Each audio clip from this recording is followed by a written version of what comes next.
Hello everybody, and my name is Helen French. I'm an Associate Professor in the RCSI School of Physiotherapy, and I'm delighted today to welcome three of our RCSI Alumni Awardees from the School of Physiotherapy from 2020, 2021 and 2022. And unfortunately, the COVID pandemic really didn't allow us to be able to do an in-person event for them. So this weekend is the Alumni Awards dinner to recognise their amazing achievements. So our three awardees are Aisling Brennan from class of 2002, Jennifer Thornton-Jones from class of 2013, and Stephen O'Rourke from the class of 2014. And what we're going to do today is to really delve into them and their story of how they started before they came to RCSI, their journey through RCSI, and really what they are doing now in their role as physiotherapists. And so I'm going to ask a few questions to each of them, and we'll learn a little bit more about them. So I'm going to start with you, Aisling, first of all. Can you tell us why or how did RCSI influence your career path? So I suppose when you go to college, you learn the theory behind, the conditions of what's wrong with patients. But where it all became alive for me was placements. And it was then when I realised that I really wanted to work as a clinician. I'd become an expert clinician. I used to, be blown away how somebody would be able to diagnose a patient on placement, know what's wrong with them, set a treatment plan and carry out that treatment plan and just have even a little impact on improving that patient's life.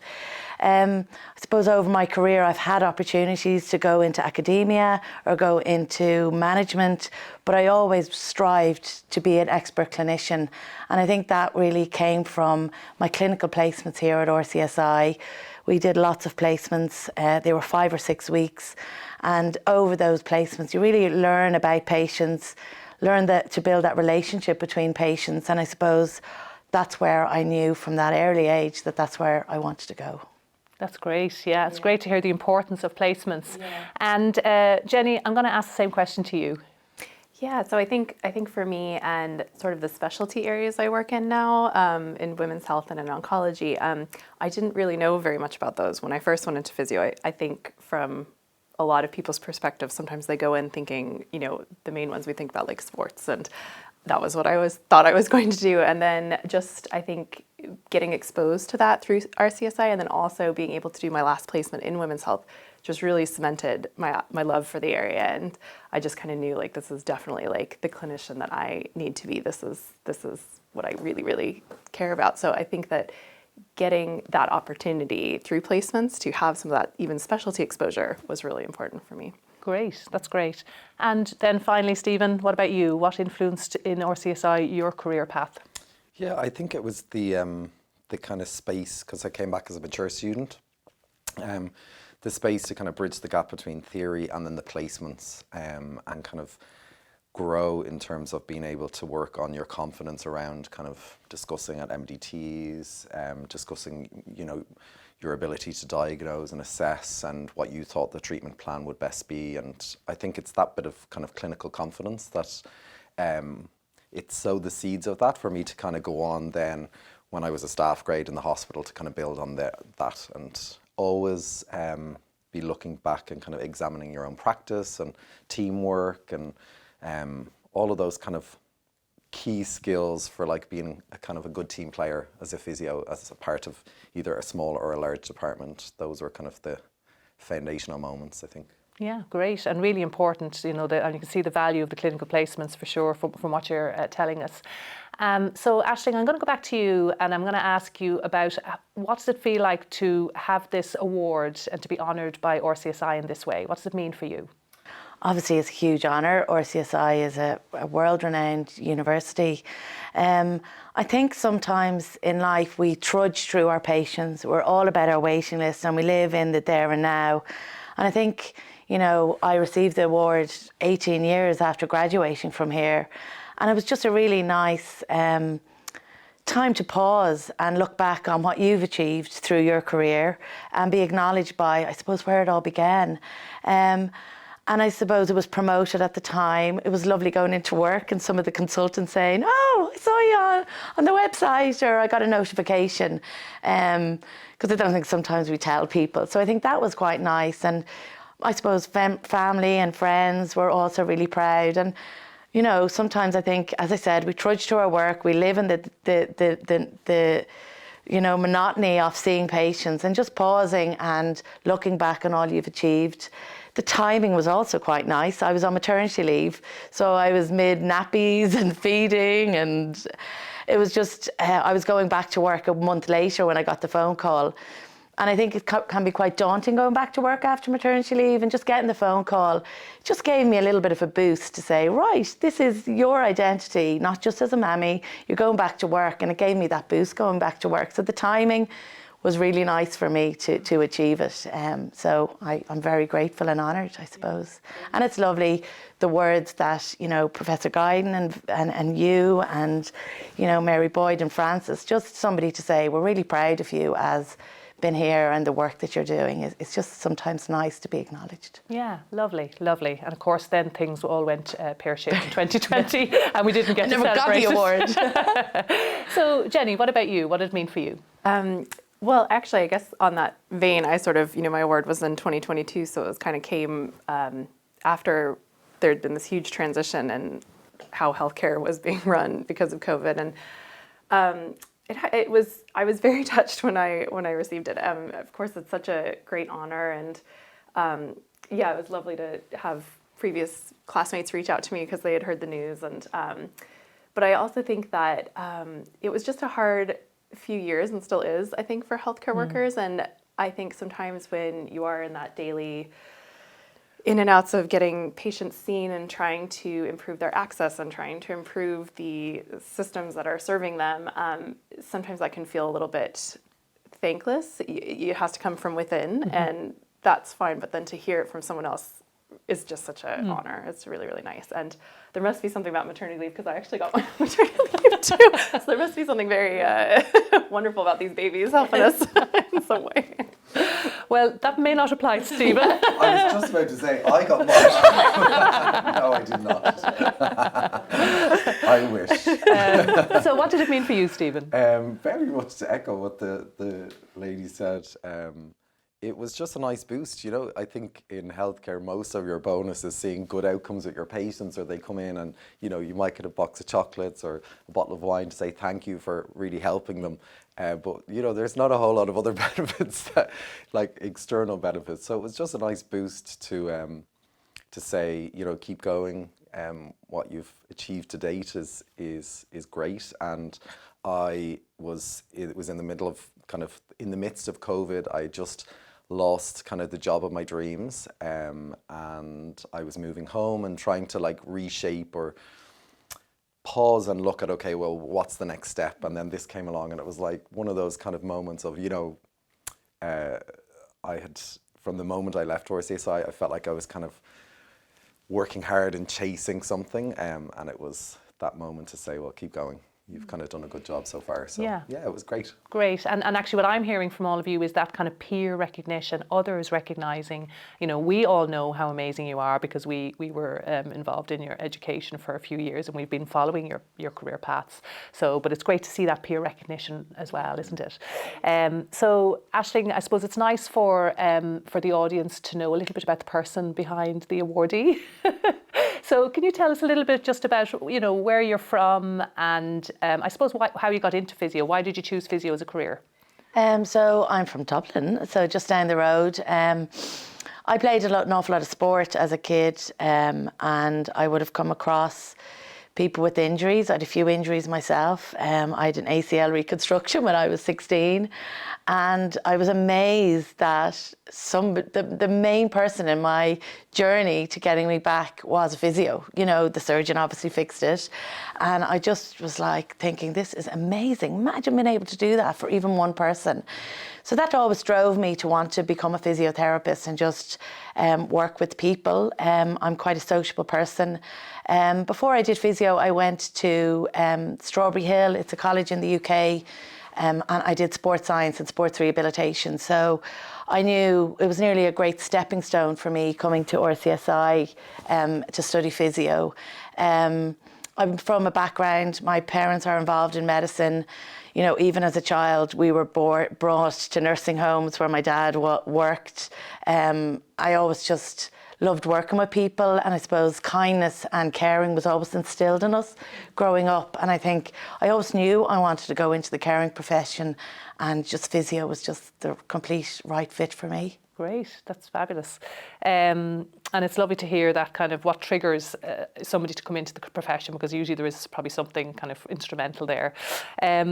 I think, Jenny, the astute listeners will recognise you're not from Ireland.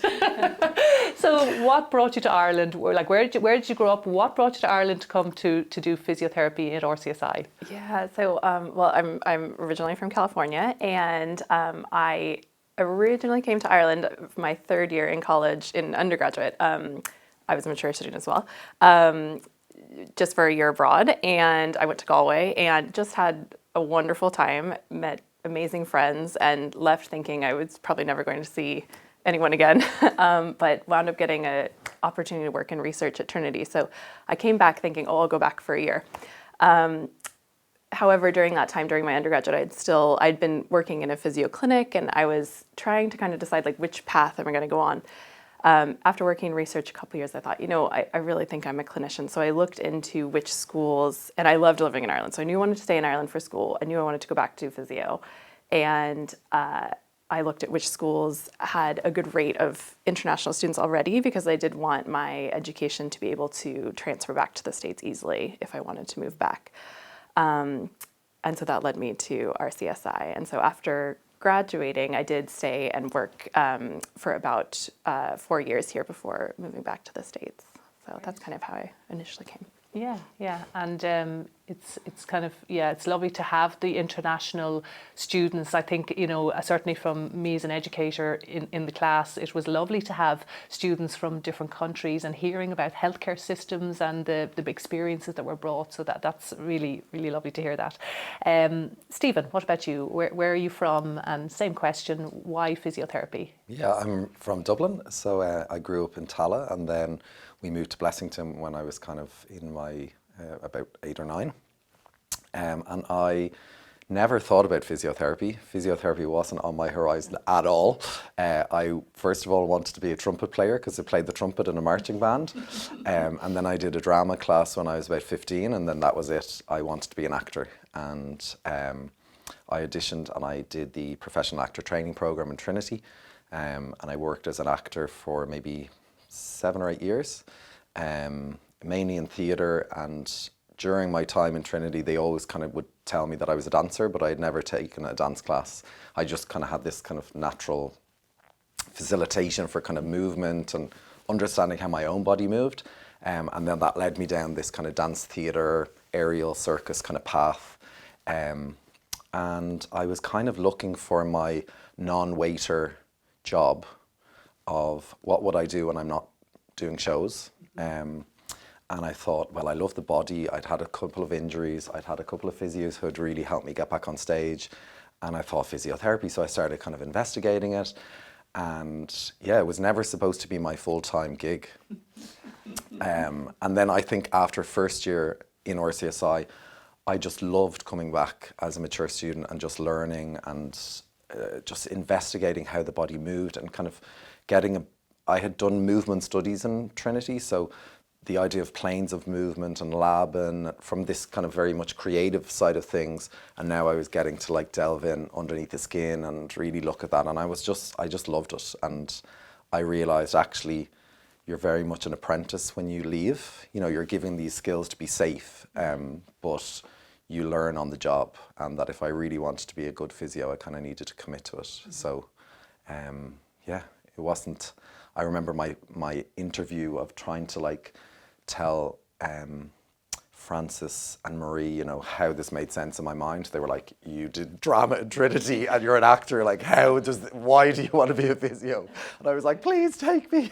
But no, I haven't looked back, and it gave me the opportunity to reshape my career, and that has been invaluable and amazing. Yeah, and I mean, I'm going to say from our perspective, I actually love that diversity in our class. You know, that we have students coming in from not just science-based degrees, we've students coming in from law degrees, business degrees. We've had a few people coming in from kind of arts and drama, and it just adds such an amazing diversity to the class. So I think everyone benefits. So again, it's a really interesting story.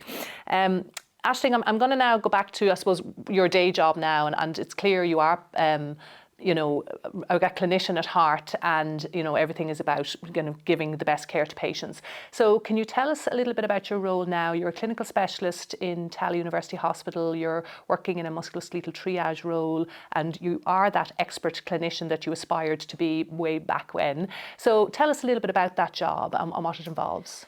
I work in a triage capacity. So essentially what that means is I see patients that are referred in from a GP. I see them, I assess them, I diagnose them, and I create a management plan for them. So that may involve interpreting their blood tests, ordering nerve conduction studies, ordering x-rays through the medical practitioners I work with. I also carry out injection therapy. I do real-time ultrasound, so that's looking at their joints or looking at their tendons and looking at their quality. So I suppose I'm kind of the first contact for that patient to set that management plan for them. So that management plan could be physiotherapy, it could be listing them for surgery, it could be carrying out an injection. And I suppose I'm quite passionate that there is a time for that patient to see the right person. So the right person at the right time, I suppose. I think that I can counsel a patient maybe better than a medical practitioner can. I can explain to them their diagnosis. I sometimes say to students that I'm like a salesperson. I'm a salesperson for physio and exercise. And I just try and, you know, a lot of patients come into us and they think, oh, my knee needs to be replaced. It's bone on bone. It's in a terrible condition. And I feel my role is to listen to them, but also to explain to them what's going on, explain to them their pathology, and explain to them, how they can help themselves. And maybe surgery isn't always the answer.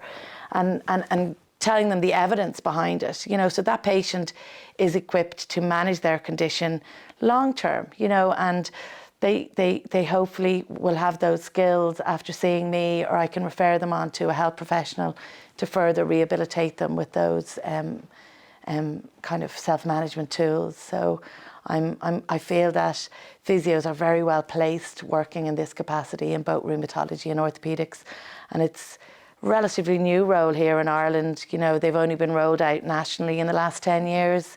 I've been working in the capacity for about 16 years. So some of my pilot data was used to roll out these posts nationally. And now I think there's nearly up to 50 people now doing musculoskeletal triage in Ireland. When I started, there was about 3 of us nationally. So it's really evolved, and same with injection therapy. And we're in a place in Ireland now that we can look for the title of advanced practice. And I know that that's been looked at through the ICP. So I think some of the work that I have done and my colleagues have done are really supporting the data to drive these posts within Ireland. Yeah, and you really are a pioneer for that area of practice for sure. And I think most physiotherapists in musculoskeletal will know your name and will know what you've achieved and that skill set you have. So you really are that expert clinician. Jenny, then I guess maybe I think it would be interesting for the audience to hear about, you know, what happened when you finished, or maybe it's more about when you went back to the States, because obviously you did work in Ireland, but then that transition back to another country with the degree from Ireland. Maybe tell us a little bit about that journey going back to the States. Yeah, so I did stay and I worked in Ireland for about 4 years. So I worked between sort of private practice and I also had a post in Vincent's Hospital for about 1.5 years. And what really, I loved my life here, and although I wanted to stay in Ireland, I also really felt I wasn't quite getting to where I wanted to be professionally. I was taking a lot of kind of internal assessment classes for the pelvic floor. I was kind of trying to get more information about how I could treat things like lymphedema after breast cancer. And I was just hitting kind of a lot of roadblocks. And I just felt, I think if I really want to commit to this and really specialize, I need to look into some programs that the states have, which are residency programs. They've become a little bit more popular over the years in America. So I looked into a few and applied and was accepted to one at Duke University. And they're a year-long program. So I already had my license in the States. I knew that was a bit of a longer process. Before even going to RCSI, I had looked into what it entailed. So I knew that for the US, there was kind of just this extra step, which is like a credentialing step. So you have to send all of your transcripts and all of your information from college to this credentialing agency. And they essentially look at it and say, oh, that anatomy is what we would teach, and that physiology is what we would teach. And they go through everything. And luckily, that went absolutely fine. And really then the next step is to take your boards in America. So before you're licensed to treat, you have to take your boards within a state. So I was a little bit nervous just having, been trained here. I was like, what is this going to be like, kind of doing this solo.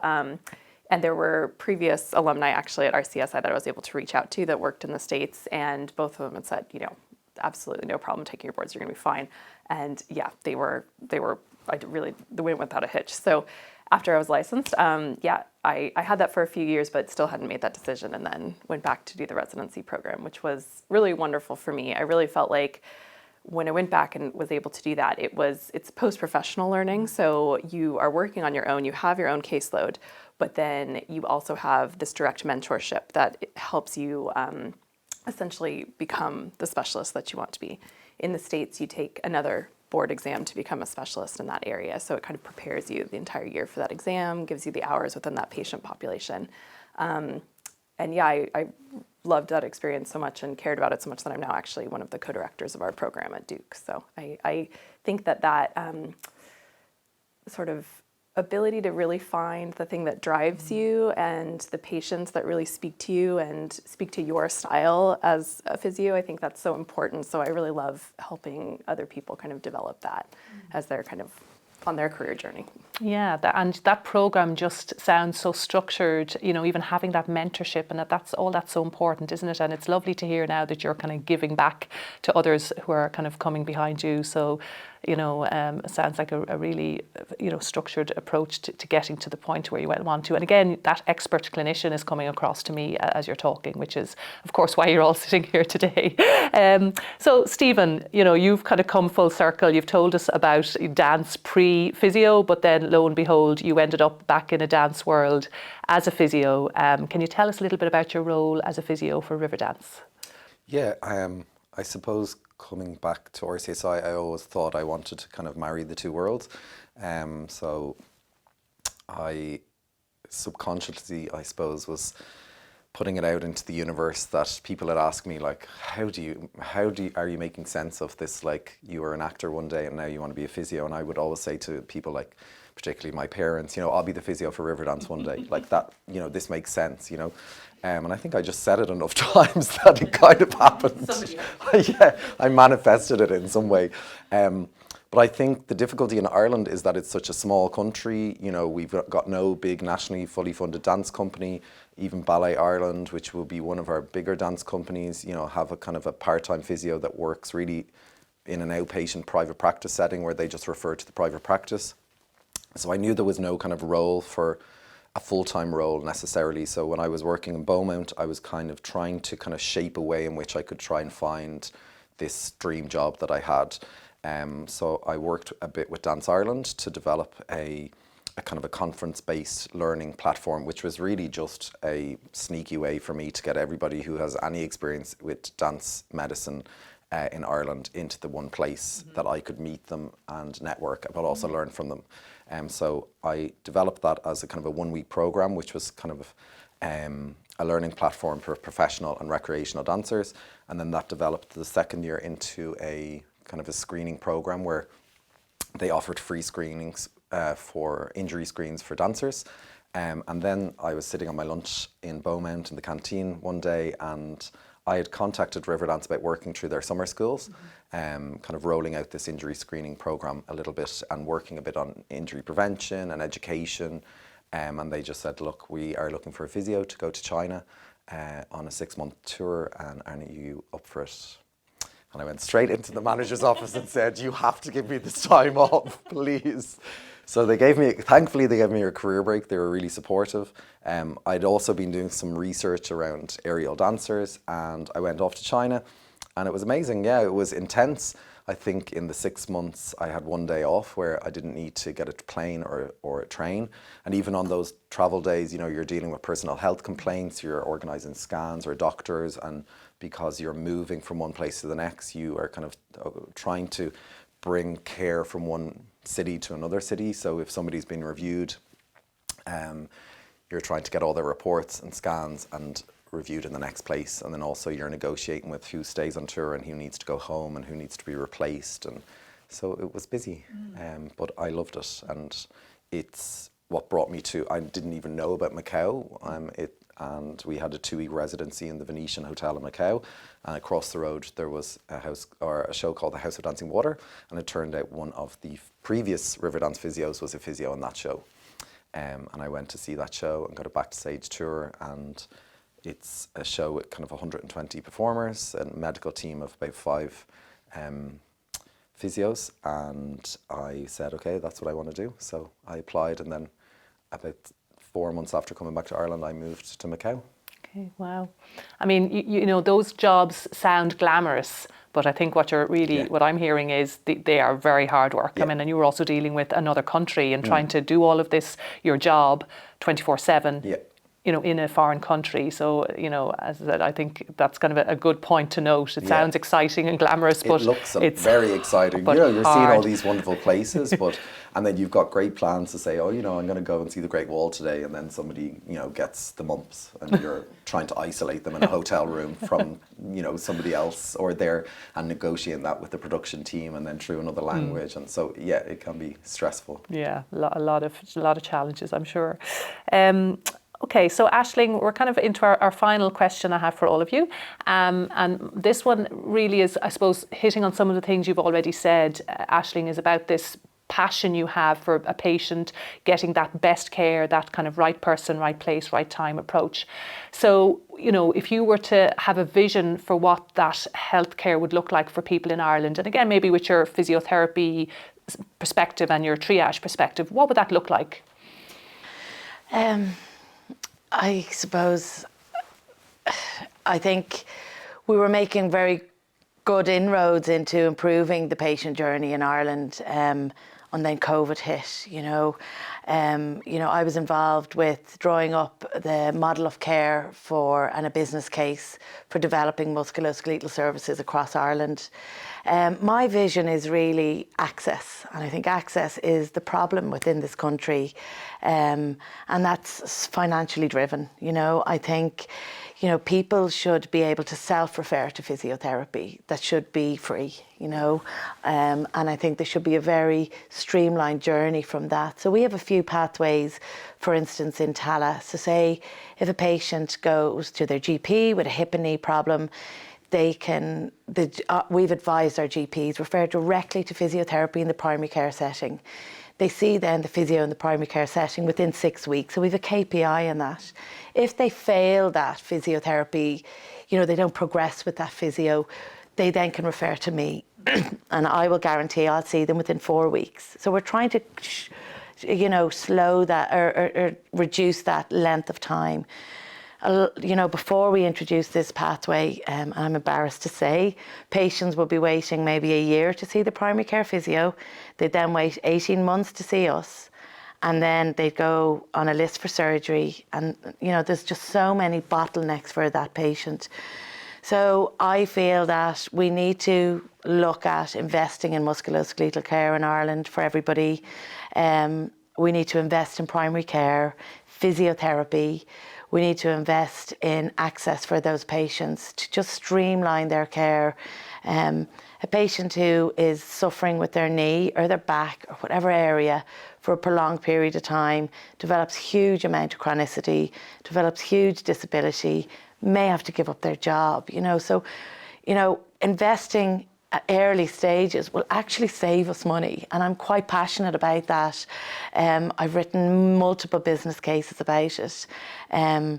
So I think for the patient to have access to evidence-based care when they need it is really critical, and then having that pathway that of referral onwards and there's no bottlenecks is the future and is my dream, and hopefully it'll happen someday. And I do think within the clinical programs there's been huge investment. Like, I've been working in this area for 16 years and the landscape has hugely changed positively. I think we will get there. It's the first time in the last few years I feel we will get there. I feel the political people are listening and they're taking musculoskeletal conditions seriously, and they are investing in it. So we are getting there slowly, and I think the future will be bright. Great. Well, let's hope some of them are listening today and they hear that passion you have, because you certainly do have it. So thank you for that. So then, Jenny, you mentioned there earlier, actually, you have been appointed the co-director of the Women's Health Physiotherapy. So can you explain what that role is, and what is it about that role that really excites you and kind of, keeps you going every day? So basically I work with two other colleagues, and we currently take about 1 to 2, but the past couple of years have been 2 residents, and these would be kind of post-professional learners who have finished their physiotherapy degree, maybe have a year or 2 experience under their belt, but want to kind of go into this kind of a setting to really hone their skills and specialize within the area of women's health. So I suppose my role as a director is,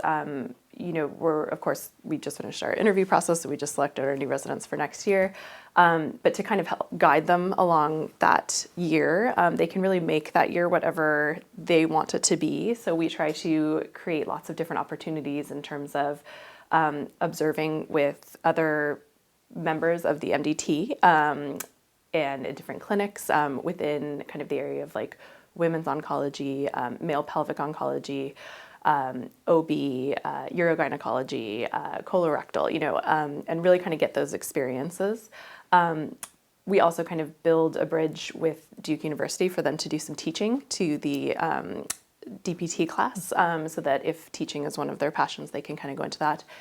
We also try to support them in any way that they might want to get involved in community. So we've had past residents who have kind of done co-presentations with the sports resident to high school athletic teams about stress urinary incontinence and the risk factors for that and the prevalence of it. We've had others who have kind of done things like antenatal classes within the community. So it really kind of depends on where some of their interests might lie within women's health.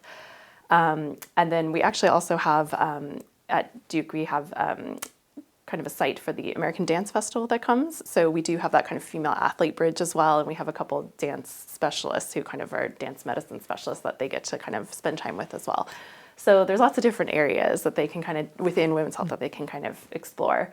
So I really enjoy kind of helping them through that process and then providing that mentorship. So they'll have 3 different mentors in our program a year, and that way they can kind of get that sort of specialist help with their really higher level clinical reasoning. I found that so helpful for myself, because I think being in private practice and then also kind of being in a really busy hospital system, I struggled a lot with my own confidence in the first couple of years, and I felt it was a little tough to not have a specific mentor, someone who could really kind of say, well, I think if you thought of it this way, or did you hear about this contact? So to have that for me was such a confidence builder, and I really feel like it really made me not only enjoy my job more because I felt more confident with what I knew, it also made me feel so confident to know what I didn't know as well, and where I could look and how to build that. So I love that part of the program. I also love kind of helping with different areas that we're kind of building within Duke in terms of sort of MDT type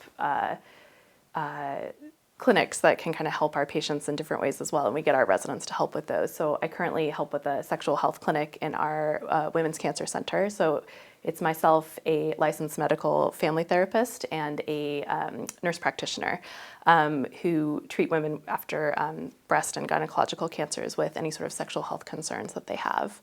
And I find that sexual health medicine is just so fascinating. I love that clinic. We're also working with some of our OB partners to really assist, kind of similar to some of the issues with triage that you're talking about, but more in the maternal setting. So in America, the American College of Gynecologists has just changed the recommendation from just a 6-week check to a 2-week check. Very difficult for a lot of the OBs to take that caseload on, and as physios, we're very well placed to screen for some of the issues that you would be seeing postpartum. In terms of cardiac issues, red flags that we can kind of send them to the doctor, and mental health issues, postnatal depression and anxiety, as well as just kind of being a touch point and helping someone through this time and this body that is new to them, and this activity of caring for an infant that is completely new. So to kind of get in there early is really wonderful. And so I love sort of being able to help with all of those different things through my role as a director. And so it's an extra part of my job, apart from the clinical that I do, that I really, really enjoy. And what sounds really interesting around that programme is, even in a quite specialist area, the diversity. I mean, you've mentioned so many areas that it's crossing, and I think we see that in physiotherapy. We see that crossing kind of into different areas. So I think that's another fabulous part of our job, isn't it? That we have this kind of crossover into different specialties. So Stephen, I suppose for you, you've come back to Ireland from your dance touring around the world. Tell us a little bit about your role now and what you're doing in your role. Yeah, so when I came back, I was trying to think of, I'm back in a place where dance medicine, isn't really a big thing. Did I want to work in private practice? I had a really kind of passion for Pilates, and I trained in reformer Pilates and studio Pilates. It was a big part of our rehab in Macau with the artists. So we had kind of a rehab gym that was fully kitted out, and then I suppose the nice thing about that is you would see somebody tear their ACL on stage, you would bring them for surgery, you would go to all their consultant appointments with them, and then you would rehab them and you would get them back on stage. So within that kind of time frame, you got to see every moment of injury to end stage rehab, and it was that kind of end stage rehab and rehab process that I really loved. So I was also really passionate that I wanted to kind of work in this kind of more advancing role, more autonomous, and I applied for a job in Point and Spine Care Institute, which is kind of an outpatient consultant-led clinic with 3 spinal consultants who are surgeons, where I do kind of tandem clinics with them. It's very much assessment-led, trying to identify patients who are for surgery, and then more importantly for me, patients who are not for surgery, and then their kind of aftercare and how we kind of look after them. It's the difference, I suppose, of having worked in the public system before I left, and now I'm in this kind of private setting. So you're negotiating, I suppose, how do you care for this person, or what pathway do they have, where you're kind of not necessarily referring directly back in or liaising with their GP for onward referral. So it kind of complicates things in terms of access, but it's been invaluable to work so closely with these consultants and really work on my kind of imaging skills, picking up on patients who are going to do well, and most importantly, the patients who are not going to do well with surgery.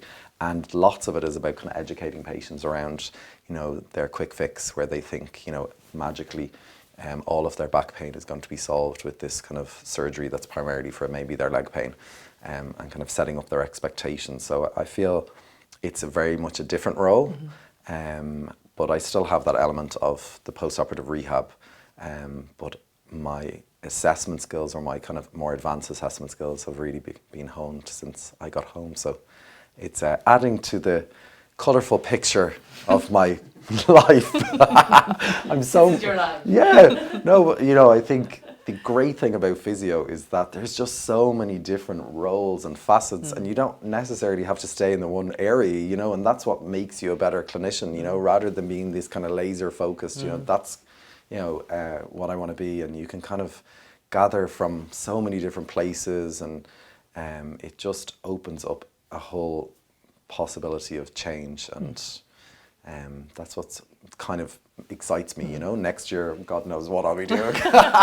Don't tell my parents that. I'll probably run away with the circus again. We'll edit that out for Yeah. parents listening. So what I'm really hearing from all of you is passion for what you do, and passion for best care for the patient. And the other thing I'm hearing from all of you is, this kind of focus, you've all been quite focused and very, I suppose, driving your career forwards and looking for opportunities and really wanting to make change. And I have to say, that's it's just so lovely to hear. And, we are so proud of you in RCSI. We're so proud of you and so proud of all of our graduates. And it's lovely to see you, making a difference to people's lives and making a difference even in physiotherapy in the healthcare system. So thank you for that.